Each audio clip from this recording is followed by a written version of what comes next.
Hello, students. A very good morning to all of you. So, yesterday we completed our part 1 of chapter 11, and today we would be resuming from here renewable resources and non renewable resources. हमने कल पढ़ा था कि natural resources के दो सब parts होते हैं, that is renewable and non renewable. So आज हम इनकी डिटेल में और डेफिनेशंस वगैरह पढ़ेंगे. So starting with renewable resources. Please, first of all, please hold on your pencils with you so that you can mark the lines which I have marked. And please listen very carefully. Renewable resources.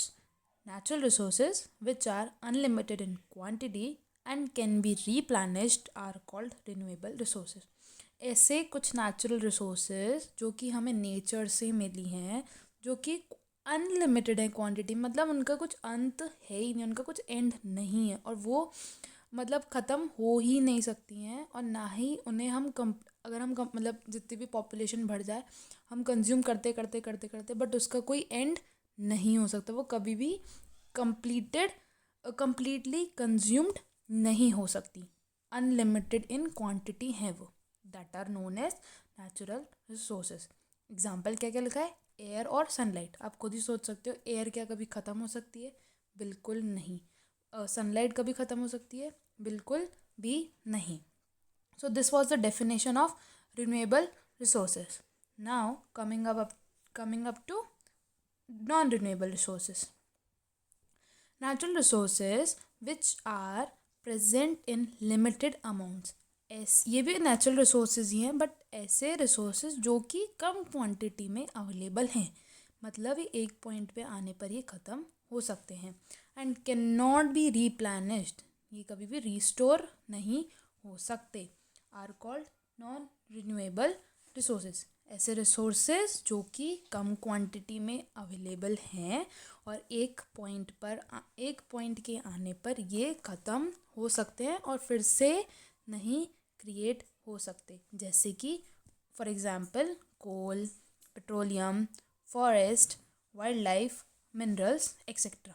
ये सारी चीज़ें बहुत कम quantity में natural resources हैं. ये कम quantity में है ये रिसोर्सेज, और एक पॉइंट पे आने पर ये ख़त्म हो जाएंगी. जैसे जैसे पॉपुलेशन बढ़ रही है, इनका कंज्यूमेशन इनका बढ़ेगा, बढ़ते बढ़ते ये ख़त्म हो जाएंगी.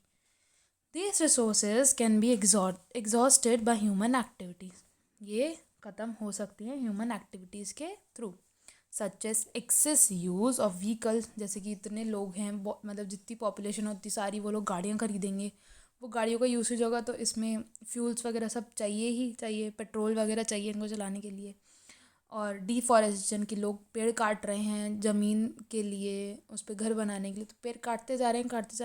वो कब कैसे है ना हम उसको संभालें और कैसे वो उसको फिर से करें? ये नहीं हो सकता. वो एक पॉइंट के आने पर ऐसा होगा कि पेड़ बचेंगे ही नहीं.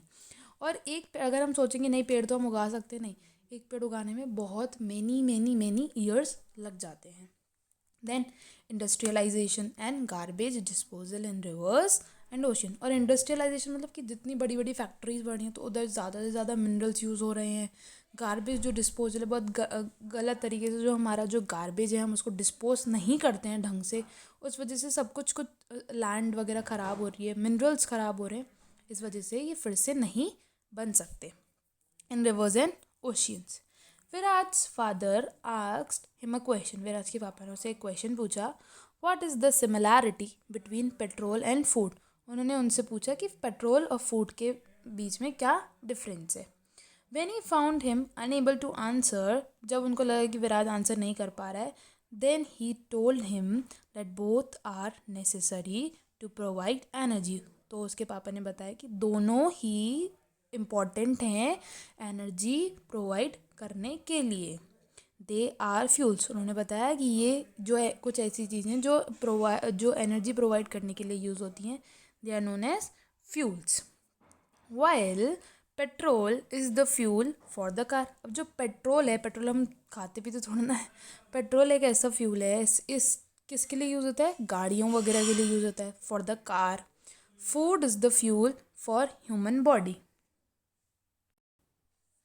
वो बोल रहे हैं कि they are the fuels. While petrol is the fuel for the car, food is the fuel for human body. जो पेट्रोल है, पेट्रोल एनर्जी देता है जिससे कि गाड़ियाँ वगैरह चलती है, और जो फूड है, फूड जो एनर्जी देता है उससे हम लोग ह्यूमन बॉडी हम काम कर पाते हैं।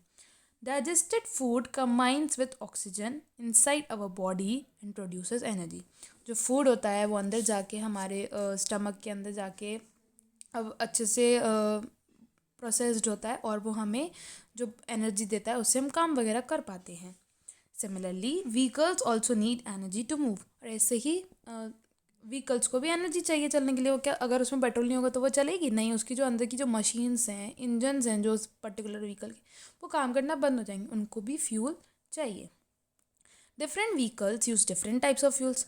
जो जितनी जितनी अलग अलग गाड़ियाँ उनको अलग अलग फ्यूल्स चाहिए। अलग अलग फ्यूल्स मतलब क्या, पेट्रोल और डीजल। कोई बड़ी बड़ी गाड़ियाँ होती हैं वो डीजल लेते हैं क्योंकि वो कम रेट का होता है कंपैरेटिवली टू पेट्रोल। तो वो अलग अलग है ना, डिपेंड करता है कि कैसी गाड़ी, तो उसके अकॉर्डिंग कम अलग अलग मतलब फ्यूल यूज़ किए जाते हैं। Energy is produced when fuel is burned in an engine. अब गाड़ियों में कैसे एनर्जी होती है, एनर्जी ऐसे मिलती है जब कोई फ्यूल अंदर जाके बर्न होता है इंजन के साथ, तो ही वो इंजन को मूव करने में हेल्प करता है। This energy is use to run the engines which in turn move the vehicle. और इसी एनर्जी की वजह से वो व्हीकल मूव कर पाता है। Materials burn to produce energy are called fuels. हम बहुत बोलते हैं फ्यूल फ्यूल, बट फ्यूल होता क्या है, मटेरियल्स बर्न, ऐसे कुछ मटेरियल जो कि बर्न होते हैं। क्यों बर्न होते हैं, एनर्जी प्रोड्यूस करने के लिए, that are known as fuels. Fuels can be broadly classified into two groups. अब फ्यूल्स को हम फ्यूल्स को हम दो ग्रुप्स में डिवाइड कर सकते हैं। First is fossil fuels and second is alternate fuels. अब ये दोनों क्या होते हैं, अब हम इसके बारे में पढ़ेंगे। Coal, petroleum and natural gas are called fossil fuels. ये जो तीनों जो चीज़ें ये हैं फॉसिल फ्यूल मतलब जो नेचुरली हमें मिली हैं। They have been formed from the remains of dead plants and animals that got buried inside the earth millions of years ago. ऐसे कुछ फ्यूल्स, नेचुरल फ्यूल्स जो कि कैसे बने, कैसे फॉर्म हुए, with the remains of plants and animals. मतलब जो प्लांट्स और एनिमल मर जाते हैं, सड़ जाते हैं, वो सॉइल में जाके, मतलब ये बहुत ऐसे नहीं कि अब फटाफट से हो जाता है, बहुत मिलियंस ऑफ ईयर अगो जो प्लांट्स और एनिमल्स सॉइल में मिल मिल के मतलब जैसे जो एनिमल्स मर गए वो सॉइल में चले जाते हैं, बरी हो जाते हैं। जो प्लांट्स जो ख़राब हो गए वो सड़ते सड़ते सॉइल में बरी हो जाते हैं, मिक्स हो जाते हैं। फिर अंदर कुछ भी प्रोसेस वगैरह होता रहता होगा, उसके वजह से जो फ्यूल्स वगैरह बने हैं जैसे कि कोल, पेट्रोलियम और नेचुरल गैस, ये होते हैं fossil fuels. Now fossil fuels are divided into three parts: coal, petroleum and natural gas. Coal में क्या आ जाता है, कोल ऐसा सॉलिड फ्यूल होता है जैसे आप देख सकते हो इस पिक्चर में। पेट्रोलियम मतलब लिक्विड फ्यूल, तेल वगैरह मतलब पेट्रोल वगैरह। नेचुरल गैस मतलब गैसियस फ्यूल। कैसे ये टाइप्स दिए हुए हैं कि जो फ्यूल है वो ओनली एंड ओनली लिक्विड में नहीं होगा, वो सॉलिड में भी मिलता है, वो लिक्विड में भी होता है, और वो गैसियस फॉर्म में भी होता है। Understood? Now turn up the page number 76। We mainly depend on fossil fuels for our fuel requirement. हम मोस्टली फॉसिल फ्यूल पर ही डिपेंड रहते हैं अपनी फ्यूल रिक्वायरमेंट्स के लिए। But the stocks of these fuels are limited. But जो ये फॉसिल फ्यूल्स हैं, मतलब जो कि नेचुरल फ्यूल हैं, जो हमें नेचुरली मिले हैं, इनका स्टॉक बहुत कम है, are limited. A lot of research is going on to develop clean fuels that can replace fossil fuel। और बहुत जो हमारे साइंटिस्ट वगैरह हैं, इंजीनियर वगैरह हैं, वो बहुत सर्चिंग वगैरह कर रहे हैं कि कुछ क्लीन फ्यूल्स हम बना पाएँ, फॉर्म कर पाएँ इन फॉसिल फ्यूल्स की जगह पे, सो दैट इफ़ अगर ऐसी सिचुएशन आ जाती है कि फॉसिल फ्यूल्स बिल्कुल ही नहीं हैं, तो हम कुछ और यूज़ कर पाएँ। The fuels other than fossil fuels are called alternate fuels. और ऐसे फ्यूल्स जो हम फॉसिल फ्यूल्स के ऑल्टरनेटिवली यूज़ कर रहे हैं, कुछ है अगर हम यूज़ कर सकते हैं उसके ऑल्टरनेट में, तो दैट आर अल्टरनेट फ्यूल्स।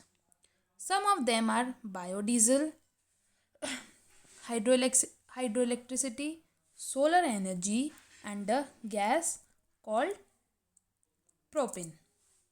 तो इसमें से ऑल्टरनेट फ्यूल्स में से क्या आ जाते हैं, बायोडीजल, हाइड्रो इलेक्ट्रिसिटी। अब जैसे हाइड्रो इलेक्ट्रिसिटी वो किसी यूज़ किया जाता है, वो पानी के थ्रू जो इलेक्ट्रिसिटी प्रोड्यूस की जाती है वो होती है आपकी हाइड्रो इलेक्ट्रिसिटी। तो ये तरीका है कि हम फॉसिल फ्यूल्स की जगह हम दूसरे कुछ फ्यूल्स यूज़ करते हैं, तो वो क्या कहलाते हैं, वो मतलब ऑल्टरनेट, मतलब दीज आर मैन मेड, कि हम क्रिएट कर सकते हैं। These are known as alternate fuels. Cells that store energy of the sun are called solar cells. अब जो सेल्स होते हैं जो कि एनर्जी स्टोर कर सकते हैं सन की, वो क्या कहलाते हैं, वो solar cells. Solar cells are being used as an option to produce electricity and to run vehicles. अब ये जो सोलर सेल्स हैं ये किस किस वे में यूज़ किए जाते हैं, ये इलेक्ट्रिसिटी प्रोड्यूस करने में यूज़ किए जाते हैं, ये गाड़ियाँ भी चलाने में यूज़ किए जाते हैं। ये एक तरीका है कि हम सन को कैसे कैसे यूज़ कर सकते हैं। अब इसके नीचे हम पढ़ेंगे कि कौन कौन से फॉसिल फ्यूल्स होते हैं, उनके यूजेस क्या होते हैं, कैसे बनते हैं सब। सो वो हम अब कल पढ़ेंगे। तो आज के लिए इतना ही था। I would request you all to revise from the starting and please have a read of the chapter daily. और कुछ भी डाउट हो आपको तो you can contact me. Okay children, so that's all for today. Thank you. Stay safe and stay home.